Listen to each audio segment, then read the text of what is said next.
தாவேகாவின் முதல் பொதுக்குழு கூட்டம் தொடர்பான தேதி அதிகாரப்பூர்வமாக அறிவிக்கப்பட்டதால் தாவேகா நிர்வாகிகள் மட்டுமின்றி தொண்டர்களும் உற்சாகமடைந்துள்ளனர். தமிழக வெற்றி கழகம் என்ற பெயரில் கட்சி தொடங்கிய நடிகர் விஜய் 2026 சட்டமன்ற தேர்தலை குறிவைத்து தீவிரமாக பணியாற்றி வருகிறார். தாவேகா ஓராண்டை நிறைவு செய்து 2ஆம் ஆண்டில் அடியெடுத்து வைத்துள்ள நிலையில் தமிழகம் முழுவதும் உள்ள 114 மாவட்டங்களுக்கு மாவட்ட செயலாளர்களும் நியமிக்கப்பட்டுள்ளனர். இந்த நிலையில்தான் தாவேகாவின் பொதுக்குழு கூட்டம் நடத்துவது தொடர்பான முக்கிய அறிவிப்பும் வெளியாகியுள்ளது. மார்ச் 28ஆம் தேதி சென்னை திருவான்மையூர் ராமச்சந்திரா கன்வென்ஷன் மையத்தில் நடைபெற உள்ளது எனவும் அதிகாரப்பூர்வமாக அறிவிக்கப்பட்டுள்ளது. இதுகுறித்து தாவேகா பொதுச் செயலாளர் ஆனந்த் கட்சி நிர்வாகிகளுக்கு அழைப்பு விடுத்து அறிக்கை ஒன்றினையும் வெளியிட்டுள்ளார்.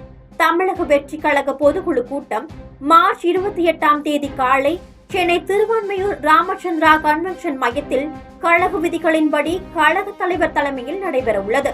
பொதுக்குழு உறுப்பினர்கள் அனைவரும் பொதுக்குழுவில் கலந்து கொள்வதற்கான அழைப்பு கடிதம் மின்னஞ்சல், வாட்ஸ்அப், தபால் மூலம் அனுப்பப்பட்டுள்ளது.